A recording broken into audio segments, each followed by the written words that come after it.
करने से क्या, एक दूसरे संप्रदाय का अगर आप बैर विरोध करो तो फिर झगड़े होते हैं और फिर सर्वधर्म सम्मेलन का उद्देश्य सिद्ध नहीं होता। सर्वधर्म सम्मेलन का मतलब सब एक साथ एक मंच पर आ जाओ और मिलजुल करके कुछ अपना बताओ, दुनिया को कोई संदेश दो अच्छा वाला, लेकिन ऐसा नहीं होता, विवाद हो जाता। और संयोग से क्या हुआ कि फिर एक किसी व्यक्ति ने जैन मत के बारे में कुछ बोल दिया। उसको लगा कि जैन लोग तो अल्पसंख्यक है, ये क्या कर पाएंगे यहाँ पर, इनके बारे में बोल दो कुछ, बड़े बड़े जो लोग हैं उनके बारे में चुप रहो। और जैनियों के बारे में उन्होंने बोल दिया ऐसा कि ये नास्तिक मत है, बोले जैन मत। जैसे चारवाक और बौद्ध मत को उन्होंने नास्तिक मत माना है, क्योंकि उन्होंने क्या है, ये चारवाक, जैन और बौद्ध, ये तीन ऐसे दर्शन हैं कि इन्होंने ईश्वर को कर्ता धर्ता नहीं माना।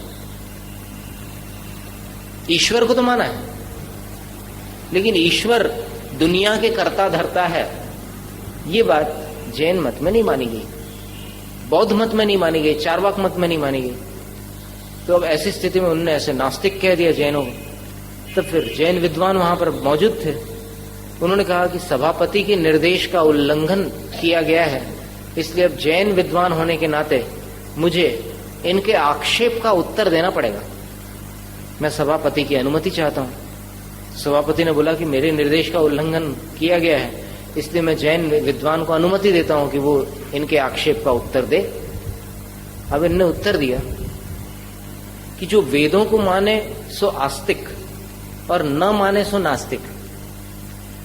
ये तो कोई आस्तिक और नास्तिक का प्रामाणिक लक्षण नहीं होता, क्योंकि ऐसा तो सभी लोग बोलते हैं, अपने हाथ की बनी हुई रोटी को सब अच्छा बोलते हैं। तो ये तो पक्षपात हो गया। कोई निष्पक्ष लक्षण होना चाहिए जो सर्वमान्य हो।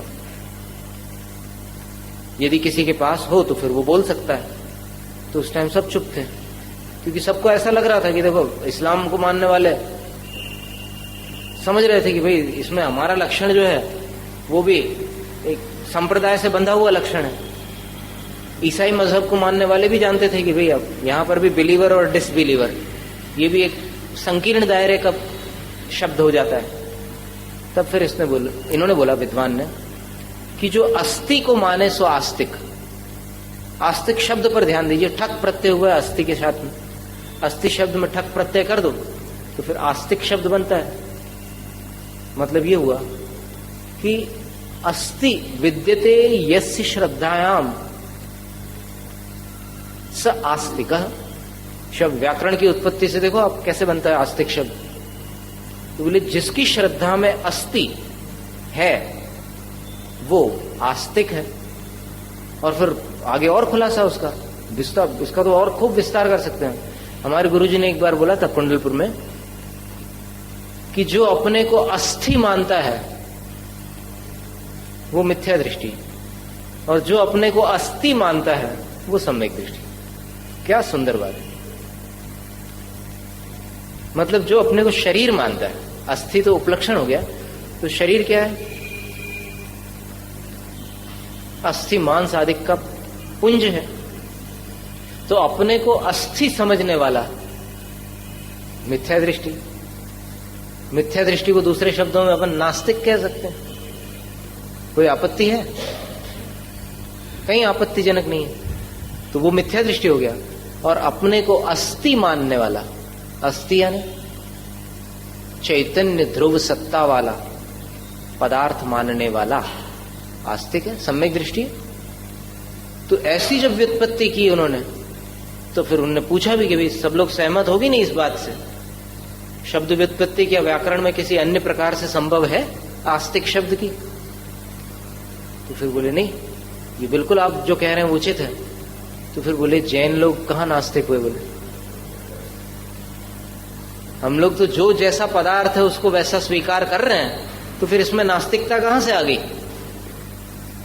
तब फिर वहां सबको मानना पड़ा कि नहीं, जैन लोग आस्तिक है, ये नास्तिक दर्शन नहीं है। और आर्य समाज में भी उन्होंने जैनों को नास्तिक माना, क्योंकि ईश्वर कर्ता धर्ता है, इस बात को जैन स्वीकार नहीं करते। और फिर एक विद्वान ने तो बड़ी सुंदर बात कही है कि ईश्वर कर्तृत्व को मानने वाले और जैन दर्शन को मानने वालों में थोड़ा सा फर्क है। कितना फर्क है थोड़ा सा, लेकिन बहुत बड़ा फर्क है। वो फर्क ये है कि ईश्वर कर्तृत्व मानने वाले ये मानते हैं कि ईश्वर से संसार की शुरुआत हुई, और जैन दर्शन ये मानता है कि ईश्वर में संसार का अंत हुआ। नहीं आया समझ में? यानी जब संसारी प्राणी ईश्वर बनता है तो संसार का अंत हो जाता है। कौन से संसार का? जगत का अंत नहीं होता, जगत तो अनादि निधन है, लेकिन अपना जो संसार है, अपना संसार क्या है? अपनी 4 गतियां, अपने 84 लाख योनियां, ये अपना संसार है। तो अपने संसार का अंत ही ईश्वर है। और उनकी मान्यता में क्या है? ईश्वर अकेला था, एको हम बहुत श्याम, मैं अकेला हूं, अनेक रूप बन जाऊं, ऐसे उनको इच्छा हुई, क्योंकि अकेले में सूनापन लग रहा था उन्हें। ऐसा उनका स्पष्टीकरण ये रहता है कि अकेले अकेले उनको अच्छा नहीं लग रहा था, इसलिए उनने सोचा कि चलो सृष्टि की रचना करें। अब फिर सृष्टि रचना करने के बाद उसने कई प्राणियों की रचना की, और फिर अंत में मनुष्य की भी रचना की। तो कुछ कवियों ने उन पर आक्षेप भी लगाया कि भाई दुनिया बनाने वाले काहे को दुनिया बनाई, और दुनिया में आदमी क्यों बना लिया तुमने? तो ऐसा भी कुछ कवियों ने लिख दिया। तो उस मान्यता के अनुसार ईश्वर से संसार की शुरुआत होती है, और जैन दर्शन के अनुसार ईश्वर में संसार समाप्त होता है।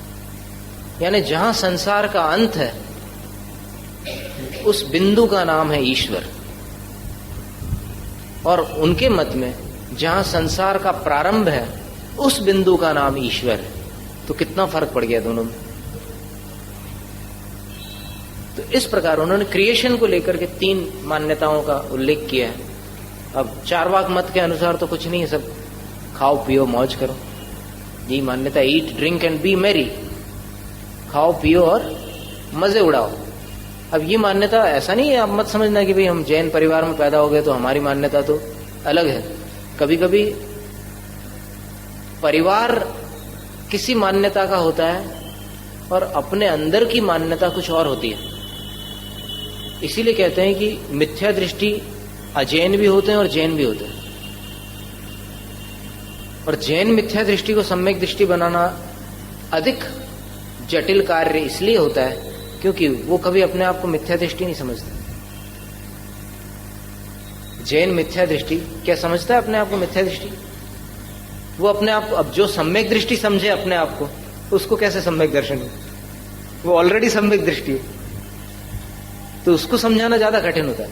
लेकिन फिर भी कालादि लब्धि के निमित्त से किसी का भी कभी भी परिवर्तन संभव है, इसलिए स्वाध्याय आदि चलते रहने देना चाहिए। क्या मालूम किस समय किसका परिवर्तन हो जाए, किसका जीवन सुधर जाए। तो पहला सम्यक दर्शन जो सराग सम्यक दर्शन है, श्रद्धा अपने आप में सराग वीतराग नहीं है, लेकिन ये एक अपेक्षा से कथन है कि जैसे कोई जीव है उसकी श्रद्धा है सम्यक दर्शन। सम्यक दर्शन श्रद्धा का ही तो नाम है। रागी जीव का जो सम्यक दर्शन है उसको सराग सम्यक दर्शन कह दिया, वीतराग का जो सम्यक दर्शन है उसको वीतराग सम्यक दर्शन कह दिया। तो प्रशम, संवेग, अनुकंपा और आस्तिक्य, आस्तिक्य का मतलब क्या होता है? आस्तिकता, सर्वज्ञ प्रणीत तत्वों पर विश्वास होना, श्रद्धान होना, आस्तिकता है। अस्थि को मान लेना, तो ये उसकी अभिव्यक्ति का लक्षण है सराग सम्यक दर्शन। आत्म विशुद्धि मात्र मित्रत, और दूसरा जो वीतराग सम्यक दर्शन है वो अपनी आत्मा की पवित्रता मात्र है, निर्मलता। उस श्रद्धा की निर्मलता का नाम ही वीतराग सम्यक दर्शन है। और इसको तत्वार्थ वार्तिक में क्षायिक सम्यक दर्शन को वीतराग सम्यक दर्शन का है। समय सार में निश्चय चारित्र के साथ जो सम्यक दर्शन रहता है, वीतराग चारित्र के साथ, उसको वीतराग सम्यक दर्शन का है। तो ये सब मतलब ग्रंथकारों की अलग अलग विवक्षा है। किसी प्रसंग में किसी विवक्षा को मुख्य कर दिया जाता है, किसी प्रसंग में उसको गौण कर दिया जाता है। अब ये तत्वार्थ श्रद्धांत सम्यक दर्शन का अर्थ समझ लेने के बाद अपन एक चर्चा और करना चाहेंगे इस पर से कि सम्यक दर्शन की जो भिन्न भिन्न ग्रंथों में भिन्न भिन्न परिभाषाएं हैं, उनमें सामंजस्य कैसे बैठा है। अभी तो अपन ने तत्वार्थ सूत्र के अनुसार तत्वार्थ श्रद्धान को सम्यक दर्शन समझा। तत्व सहित जो अर्थ यानी पदार्थ है, इनका श्रद्धान सम्यक दर्शन है। ये बात समझ में आ गई। अब अन्य अन्य ग्रंथों में अलग अलग प्रकार से सम्यक दर्शन का विवरण मिलता है। रत्नकरण श्रावकाचार्य में सच्चे देवशास्त्र गुरु का श्रद्धान सम्यक दर्शन। याद है आपको कभी रत्नकरण में आता है तीसरा काव्य? तीसरे काव्य में तो धर्म का आता है स्वरूप, और श्रद्धानम परमार्थानम सम्यक दर्शन का जहां स्वरूप बताया, परमार्थानाम आप्तागम तपोभृताम। परमार्थ यानी यथार्थ, जो आप्त आगम और तपस्वी हैं उनका श्रद्धान सम्यक दर्शन। और दूसरी जगह देखो तो सम्यक दर्शन किसको कहा? जीव अजीव आदि 9 पदार्थों को निश्चय से जानना सम्यक दर्शन। ये समयसार की परिभाषा हो गई।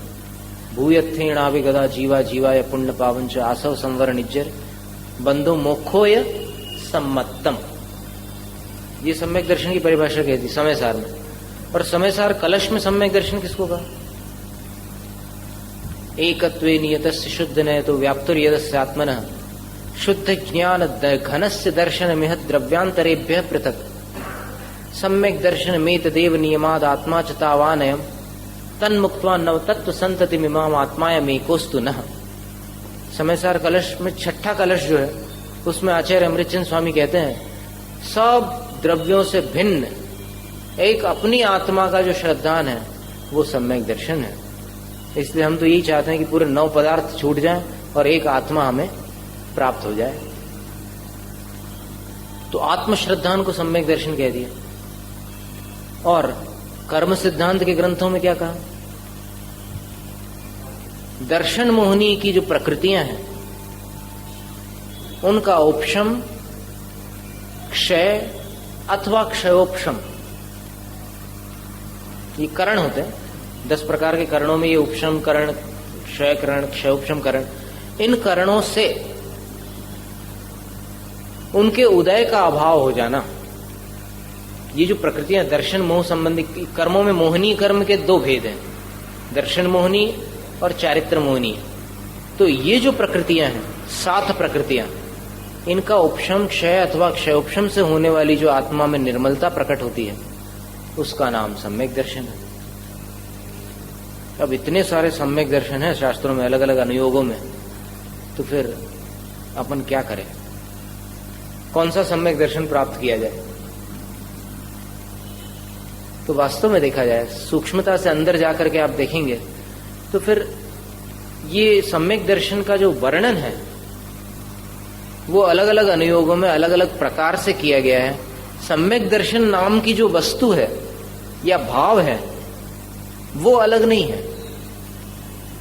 वो तत्वार्थ श्रद्धानम वाला सम्यक दर्शन भी वही चीज है, देवशास्त्र गुरु के श्रद्धान वाला सम्यक दर्शन भी वही चीज है, और दर्शन मोहनी के उपशम क्षय क्षयोपशम से होने वाली निर्मलता रूप जो सम्यक दर्शन है वो भी वही है, और 9 पदार्थों को यथार्थ रूप से जान लेना भी वही है, और आत्मश्रद्धान भी वही सम्यक दर्शन है। कथन शैली में भिन्नता है लेकिन सम्यक दर्शन एक है। इस प्रकार तत्वार्थ श्रद्धान सम्यक दर्शन में ये बात पहले अपने अंदर बैठ जाए, क्योंकि अब ये जो मोक्ष शास्त्र है, तत्वार्थ सूत्र का दूसरा नाम क्या है? मोक्ष शास्त्र। मोक्ष मार्ग प्रकाशक अलग है, ये मोक्ष शास्त्र है।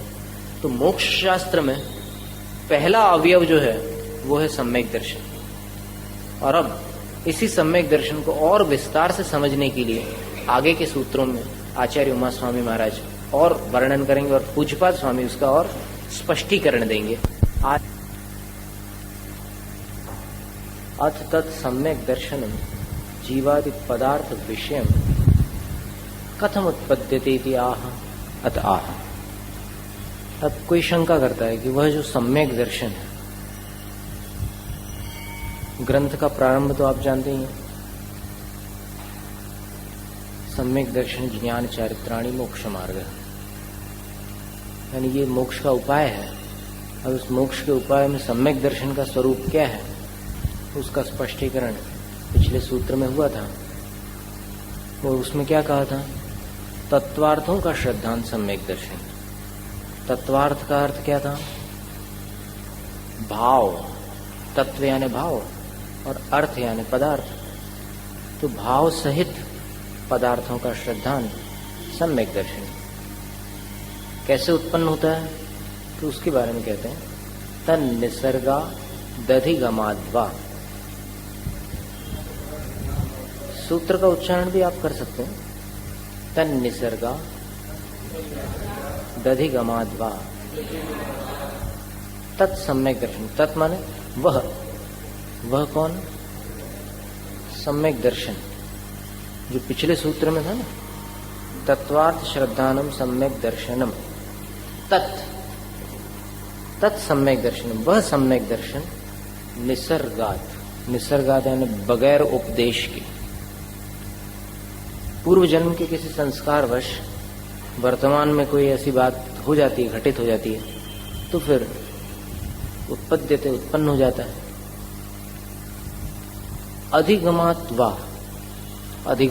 अधिगम यानी ज्ञान होता है, अथवा उपदेश से जब जानकारी मिलती है तत्वों की, तत्वार्थों की, तब सम्यक दर्शन हो जाता है।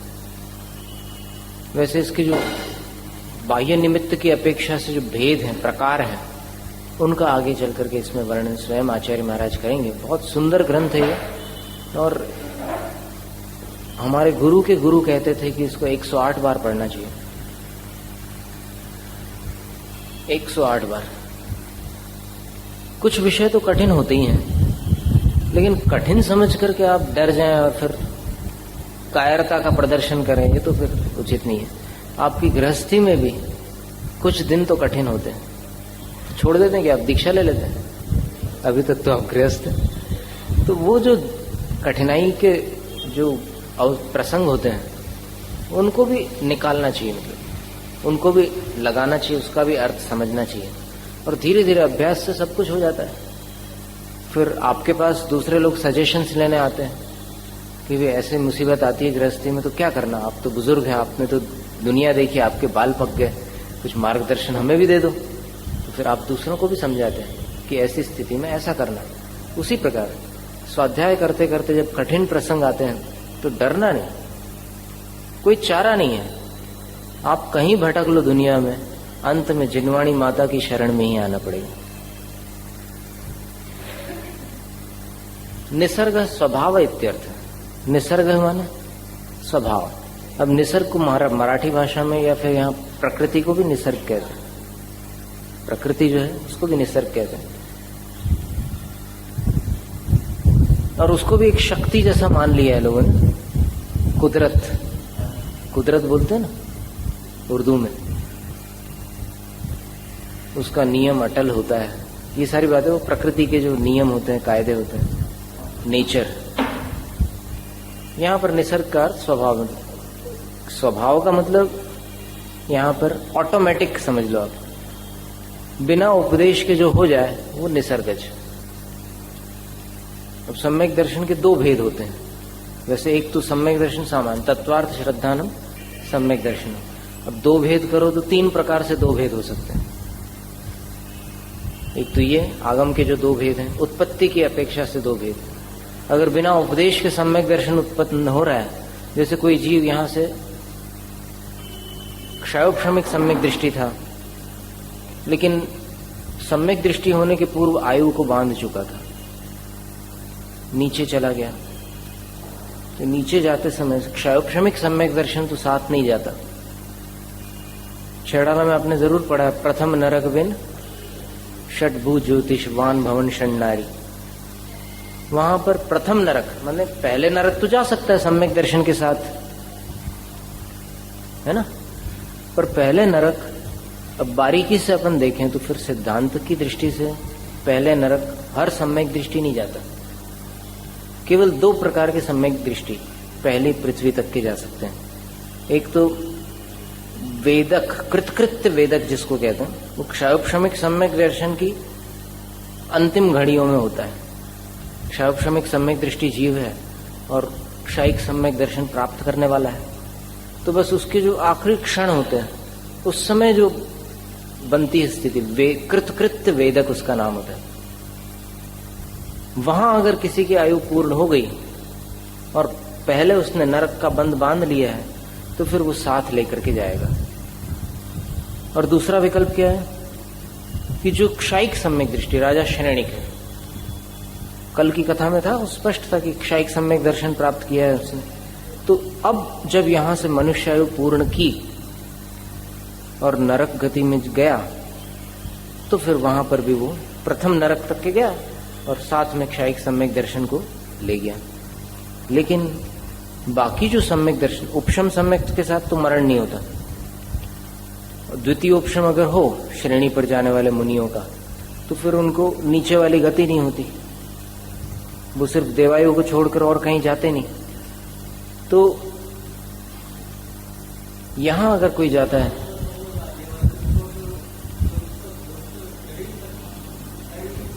कौन सा, हाँ वो तो श्रेणी जानी, वो तो महाव्रत ही नहीं हो सकता, महाव्रत ही नहीं ले सकता। कल बात आई थी ना कि व्रत कौन धारण कर सकता है, याद है आपको? बोलो। अच्छा, व्रत कौन नहीं धारण कर सकता ये बोलो? जिसने देवायु को छोड़कर और किसी आयु का बंध बांध लिया हो, भले वो मनुष्य आयु का भी बंध बांधा हो, वो इस भव में व्रती नहीं हो सकता मरते दम तक। क्योंकि व्रत मनुष्य को मनुष्य नहीं बनाते, मनुष्य को ऊपर उठा देते हैं। हाँ, क्योंकि बाल तपांसी दैवस्य, उसमें देवगति के जो आश्रव बताए हैं वहां पर स्पष्ट है, सराग संयम संयमा संयम आकाम निर्जरा बाल तपांसी दैवस्य।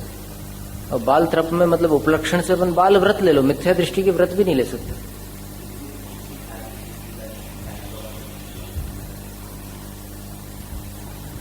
वो परिणामों पर निर्भर करेगा। अगर उनका द्रव्य संयम अखंड है, अब इसमें भी विकल्प बन सकते ना, पिच्छी धारण करने मात्र से द्रव्य संयम परिपूर्ण हो ये कहा नहीं जा सकता। तो अगर पिच्छी धारण करने के बाद पूरी विधिवत चर्या चल रही है तब तो फिर देवायु के सिवाय कोई दूसरी आयु नहीं है। लेकिन देवायु में वैमानिक देव होना अलग बात है और फिर देव होना अलग बात है। जरूरी नहीं है कि सारे व्रती वैमानिक देव होते हैं। पंचम काल में या चतुर्थ काल में भी बहुत सारे ऐसे व्रतधारी होते हैं जिनकी आत्मा में सम्यक दर्शन की उत्पत्ति नहीं हो पाती, और बगैर सम्यक दर्शन के यदि तप उतना प्रबल है और फिर लेश्या की विशुद्धि अधिक है तब तो नवम ग्रहवेग तक जाने की संभावना है। यदि नहीं है, यदि परिणामों में संक्लेश भाव भी विद्यमान रहता है तो फिर व्रतों के साथ भी भवनत्रिक में उत्पत्ति संभव। बहुत सारे व्रती आयु पूर्ण करके अभी वर्तमान में व्यंतराधिक पर्यायों में उत्पन्न हो जाते हैं। ऐसा भी नहीं कहा जा सकता, वो लेश्या की विशुद्धि साथ में आवश्यक है। व्रतों की क्रियाएं निर्दोष जरूर हो सकती है, लेकिन अगर अंदर परिणामों में लेश्या उतनी निर्मल नहीं है तो फिर उसके अनुसार आयु का अनुभाग अधिक बंधेगा। तो भवनत्रिक में जाने में कोई वो नहीं है, जा सकते हैं कोई भी।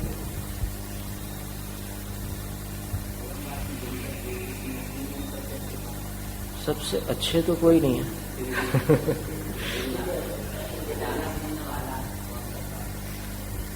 वैभव की अपेक्षा से कहते हैं धर्मेंद्र का वैभव बहुत विस्तृत होता है।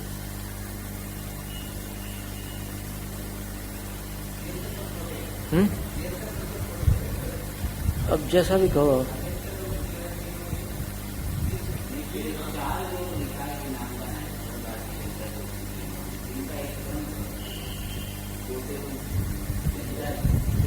फिर भवनवासी को पहले क्यों लिखा गया?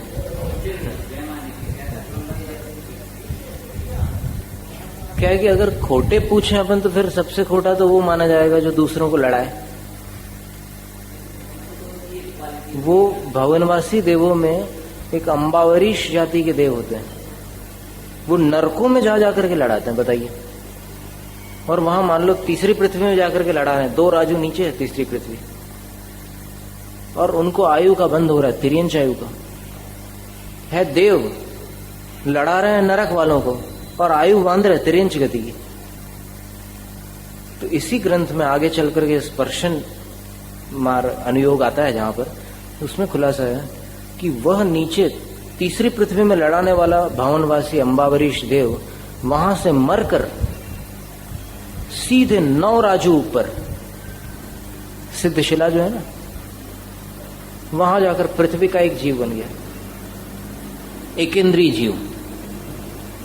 अथवा वात वलयों में अंबु का एक, जल का एक जीव बन सकता है। अग्निवायु में नहीं जाता, अग्निवायु में नहीं जाता, लेकिन बाकी उसमें चला जाता है। मतलब कहने का ये हुआ कि भवनवासी, व्यंतर, ज्योतिषी और 2 स्वर्ग तक के, पहले 2 स्वर्ग तक के देव परिणामों में संक्लेश के प्रभाव से तिर्यंच आयु का बंध बांधकर पृथ्वी, जल और वनस्पति, इन 3 स्थावरों में भी जन्म ले सकते हैं। और पंचेंद्रिय तिर्यंच भी बन सकते हैं, उसका निषेध नहीं है। मरकर कुत्ता बन जाए, असंभव नहीं है, बन सकता है। और दूसरे स्वर्ग के ऊपर वाले जो देव हैं, उनके अंदर एकेंद्रिय की आयु बांधने वाले परिणाम नहीं होते। परिणाम यानी भाव, ऐसे भाव नहीं होते उनमें कि वो एकेंद्रीय जीवों की आयु का बंध बांध सके। स्थावरों में उत्पत्ति नहीं होती उनकी, त्रस्त जीवों में उत्पत्ति तो होती है, त्रस्त जीवों में तो उत्पत्ति होती है, हाँ वही बता रहे। लेकिन तिर्यंच गति में वो सैनी पंचेंद्रिय ही होंगे। तिर्यंच आयु का बंध बांधेंगे। कहां तक के देव? तो 12वें स्वर्ग तक के देव। देखो कितनी विचित्र बात है। और इसका एक नमूना अपन ने उस रविवार को सुना था, याद है आपको? भरत और त्रिलोक मंडन हाथी की कथा। भरत और त्रिलोक मंडन दोनों 6ठे स्वर्ग के देव थे पिछले भाव में, ब्रह्मोत्तर स्वर्ग के देव थे दोनों, 10 सागर की आयु वाले। और वहां से आयु पूर्ण करके जब यहां आए तो फिर 2 में से एक, और ये कई जमाने से, मतलब भव भवांतर, आदिनाथ भगवान के काल से ये 2 भाई रहे हैं, सूर्योदय चंद्रोदय। और चंद्रोदय का जीव तो भरत बनता है और सूर्योदय का जीव त्रिलोक मंडन हाथी बनता है। अब त्रिलोक मंडन हाथी जो था तिर्यंच, तो 6ठे स्वर्ग का देव पशु बन गया। इसका तो दृष्टांत है। वैसे आगम के अनुसार 12वें स्वर्ग का देव भी आयु पूर्ण करके पशु बन सकता है, लेकिन सैनी पंचेंद्रिय ही बनेगा। अब जैसे उसको पूर्व जन्म का संस्कार था, तो बिना उपदेश के भी सम्यक दर्शन प्राप्त हो सकता है। यही हम दृष्टांत देना चाह रहे थे कि यहां से किसी ने आयु पूर्ण की, नरक चला गया, अथवा देवायु से तिर्यंच योनि में आ गया। अब उसको अगर जाति स्मरण हो जाए या फिर कोई ऐसी चीज देखने मिल जाए, श्रुत्वा च दृष्ट्वा च पुरा निषेवितान, जाति स्मरण किनको होता है उसके बारे में कुछ अच्छे सुंदर श्लोक हैं। जाति स्मरण हर किसी को नहीं हो सकता। कुछ उसमें बाह्य कारण होते हैं, कुछ अंतरंग कारण होते हैं। बाह्य कारणों में मतलब श्रुत्वा च दृष्ट्वा च पुरा निषेवितान, पूर्व भाव में जिन बातों से अपना परिचय रहा है उसको सुनकर या फिर उसको देखकर। मति ज्ञानावरण के स्मृति ज्ञानावरण भेद का क्षयोपशम होने पर एकदम पूर्व जन्म का स्मरण हुआ था। जय कुमार और सुलोचना के जीवों को हुआ था, कबूतरों को देखकर याद आ गया कि अरे हम तो उस जन्म में कबूतर थे। और फिर और भी याद आया कि हम विद्याधर विद्याधरी भी रह चुके हैं, और सारी चीजें एकदम मूर्छित हो गए दोनों। और उसके बाद जब होश आया तो फिर सब वो पूर्व जन्म के सब बात करने लग गए। ऐसी और भी बहुत सारे दृष्टांत, पुराणों में बहुत सारे ऐसे दृष्टांत। सुग्रीव के जीव वृषभ ध्वज राजकुमार था, और फिर राम का जीव पद्मरुचि सेठ था। तो ये सारी घटनाएं, जाति स्मरण की बहुत सारी घटनाएं आती। तो उसमें ये लिखा है, आचार्य उग्रादित्य स्वामी ने, अमोघ वर्ष राजा के समय एक आचार्य उग्रादित्य देव हुए हैं, उन्होंने जाति स्मरण के हेतु लिखे हैं कुछ, कि किनको होता है जाति स्मरण।